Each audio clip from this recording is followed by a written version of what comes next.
যদি অন্তর্বর্তীকালীন সরকার, আমি বলছি যে এটা এই সরকারের জন্য একটা টেস্ট, পরীক্ষা, কারণ আমরা সবাই এটার জন্য কনসার্ন শো করছি।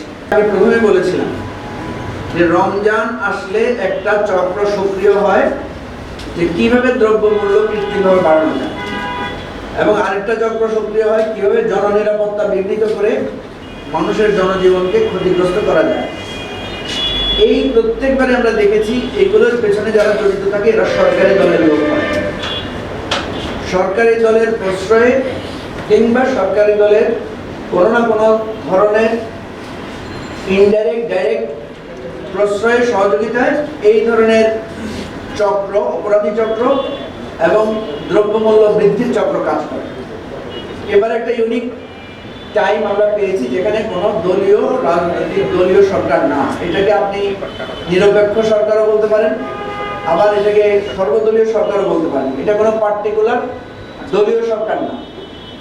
ফলে এবার আমরা প্রত্যাশা করছি, এটা স্বাভাবিক আমাদের প্রত্যাশা, যে এবার এই ধরনের কোনো সিন্ডিকেট হবে না, এবার এই ধরনের কোনো খুন খারাপি, মানুষের চুরি ডাকাতি রাহাজানি এগুলো হবে না।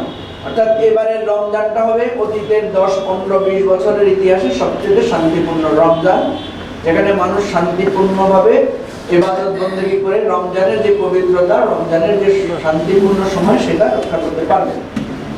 যদি অন্তর্বর্তীকালীন সরকার, আমি বলছি যে এটা এই সরকারের জন্য একটা টেস্ট, পরীক্ষা, কারণ আমরা সবাই এটার জন্য কনসার্ন শো করছি।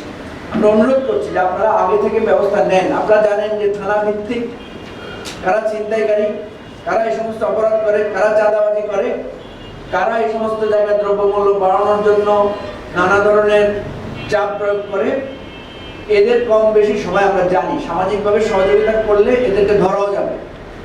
সুতরাং আমরা সরকারকে বলবো এই জায়গায় অত্যন্ত কঠোর একটা অবস্থান আপনারা নেন, যেহেতু এখন একটা অপারেশন ডেভিল হার্ট চলছে, সো এটা একটা এক্সট্রা অপরচুনিটি আমাদের জন্য। অর্থাৎ আমি বোঝাতে চাচ্ছি এবারে এই সরকারের জন্য এটা একটা সুযোগ, একই সাথে এটা একটা কঠিন পরীক্ষা। সরকার যদি ব্যবস্থা নিয়ে এই পরীক্ষায় উত্তীর্ণ হয়, আমরা চাইব এবারে রমজান, ঈদ সব মিলিয়ে মানুষ একটা ভিন্ন টাইপের রমজান, আরামদায়ক ইবাদত বন্দেগী করার শান্তিপূর্ণ একটা সময় অতিবাহিত করবে।